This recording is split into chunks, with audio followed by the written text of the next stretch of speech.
नमस्कार दोस्तों, मैं अवनीश कुमार। आप देख रहे हैं भारत की बात 24। दोस्तों, आज हम बात कर रहे हैं एक अहम मुद्दे पर। हिंदुस्तान और पाकिस्तान के बीच आखिरकार सीज फायर क्यों हुआ।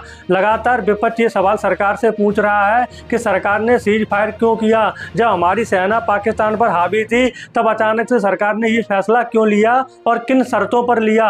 लगातार विपक्ष के द्वारा ये सवाल सरकार से पूछे जा रहे हैं, लेकिन सरकार की तरफ से कोई जवाब नहीं मिल रहा है। यहाँ तक कि राहुल गांधी ने सरकार से ये भी पूछा है कि सरकार बताए कि हमारे भारत देश का कितना नुकसान हुआ है और हमारे कितने विमान शहीद हो गए हैं, लेकिन सरकार की तरफ से अभी तक इस पर कोई प्रतिक्रिया नहीं आई है। इसी को लेकर विपक्ष के सवाल और बढ़ते जा रहे हैं। सरकार की तरफ से ये कहना है कि यही सवाल पाकिस्तान पूछ रहा है और पाकिस्तान का ही काम विपक्ष कर रहा है। अब दोस्तों, ये तो आप तय करेंगे कि विपक्ष ये सवाल पूछकर सही कर रहा है या गलत कर रहा है। इसका निर्णय आप खुद लीजिए। लेकिन दोस्तों, विपक्ष के मन में आखिर ये संदेह क्यों आ रहा है।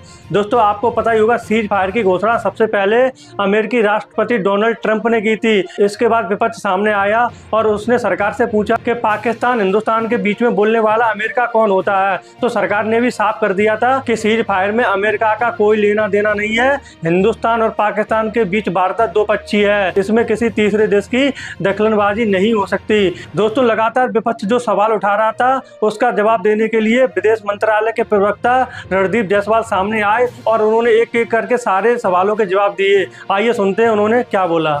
लेकिन मैं ये बात आपके सामने रख दूं, ये 3 जो मुद्दे हैं भारत पाकिस्तान के, उस पर हमारा क्या पक्ष है।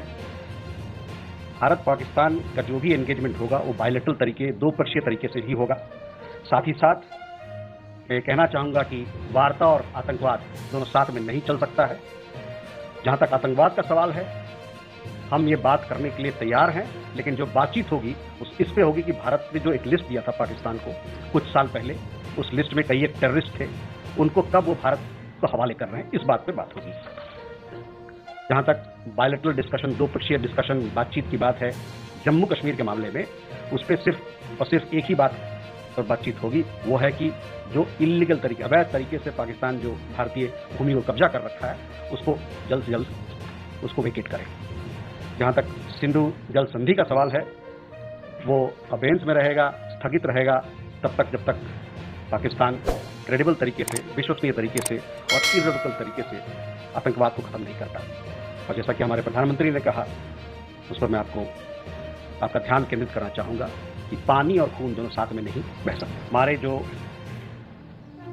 डेलीगेशंस हैं दुनिया के 33 देशों में जा रहे हैं। ये जितने देश हैं ये हमारे बड़े मजबूत इंटरनेशनल पार्टनर्स हैं, इनसे हमारी बड़ी अच्छे रिश्ते हैं। कई कि इसमें सिक्योरिटी काउंसिल में अभी के मेंबर हैं या आने वाले दिनों में सिक्योरिटी काउंसिल में आने वाले हैं। इन सभी चीज़ों को मद्देनजर रखते हुए ये ज़रूरी था कि हम इन देशों पे जाएं, ताकि हमको अपना भारत का जो संदेश है आतंकवाद को लेकर, किस प्रकार से दुनिया की सभी लोगों को, समुदाय को, जो ग्लोबल कम्युनिटी है, उनको साथ मिलके इस चैलेंज से किस प्रकार से लड़ना है, इसको समझाने के लिए, इस पर बात करने के लिए, इस पर सहमति बनाने के लिए हमारी डेलीगेशन वहाँ गई है। लातविया का नाम आपने जिक्र किया, लाइबेरिया का जिक्र किया, DRC का जिक्र किया। ये सब देश अभी सिक्योरिटी काउंसिल में जाने वाले हैं और इस नज़रिए से उनकी भूमिका अहम हो जाती है। विदेश मंत्री का दौरा नीदरलैंड्स का 19 और 20 मई को रहा, 2 दिन पहले। वहाँ पर उनकी मुलाकात वहाँ के प्रधानमंत्री से हुई, वहाँ के विदेश मंत्री से हुई, वहाँ के डिफेंस मिनिस्टर से बातचीत हुई है और उसके अलावा वहाँ पर जो भारतीय समुदाय के लोग हैं उनसे मुलाकात हुई है और साथ ही साथ वहाँ पर जो थिंक टैंक के लोग हैं, वर्क के लोग हैं, उनसे मुलाकात हुई है। तो सारे मुद्दे पर, जितने भी द्विपक्षीय मुद्दे हैं, उन पर बातचीत हुई है और हमारा मानना है कि इस दौरे से जो नीदरलैंड्स और भारत की मैत्री है, दोस्ती है, जो पार्टनरशिप है, उसको और मजबूती मिलेगा। जो कैबिनेट कमेटी की मीटिंग हुई थी उसके बाद से फॉरेन सेक्रेटरी ने इसी मंच से आप लोगों पर ध्यान लाया था कि किस प्रकार का कदम हम लोग उठा रहे हैं पाकिस्तान पहलगाम आतंकवादी घटना के बाद पाकिस्तान के संदर्भ में। तो उस समय जो हम लोगों ने प्रेस विज्ञप्ति जारी की थी कि हमारी जो संख्या है वहाँ 55 से घटा के हम लोग 30 ला रहे हैं, वो 30 पे ही है। लेकिन आपने देखा होगा कि अभी हाल में 2 पाकिस्तानी उच्च आयोग के 2 स्टाफ मेंबर्स को पर्सोना नॉन ग्राटा किया गया है, क्योंकि वो जिस प्रकार की हरकतें यहाँ कर रहे थे वो इनके जो ऑफिशियल स्टेटस से उसका कोई लेना देना नहीं है, वो उसके वायलेशन में है एक तरीके से। तो संख्या तो वही है जहाँ तक जो हम लोगों ने पहले बताया था, वहीं तक डिप्लोमेटिक राजनयिक वहाँ थी, उनके कितने हमारे यहाँ रहेंगे और हमारे कितने रहेंगे, वो संख्या का जो तय संख्या है, जो नंबर है वही है। दोस्तों आपने विदेश मंत्रालय का जवाब सुन ही लिया होगा।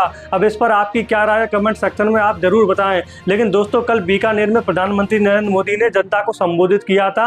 उन्होंने भी ज़्यादातर बातें साफ ही कर दी थी। उनका साफ कहना था कि पाकिस्तान के साथ कोई भी वार्ता नहीं होगी जब तक पाकिस्तान पीओके और आतंकवाद पर बात नहीं करेगा। दोस्तों मैं आपसे एक सवाल और करना चाहूँगा। जो विपक्ष की तरफ से लगातार सरकार पर सवाल उठाए जा रहे हैं और सरकार की तरफ से लगातार विपक्ष पर भी सवाल उठाए जा रहे हैं कि ऐसे समय में ऐसे सवाल ना करें, इससे पाकिस्तान को मजबूती मिलती है। तो दोस्तों आपको क्या लगता है जो विपक्ष सवाल उठा रहा है इससे देश कमजोर हो रहा है और पाकिस्तान को मजबूती मिल रही है, या जो विपक्ष कह रहा है कि इन सवालों का जानने का अधिकार विपक्ष और पूरे देशवासियों को है? इस पूरे मुद्दे पर आपकी क्या राय है कमेंट सेक्शन में कमेंट करके जरूर बताएं। जय हिंद, जय भारत।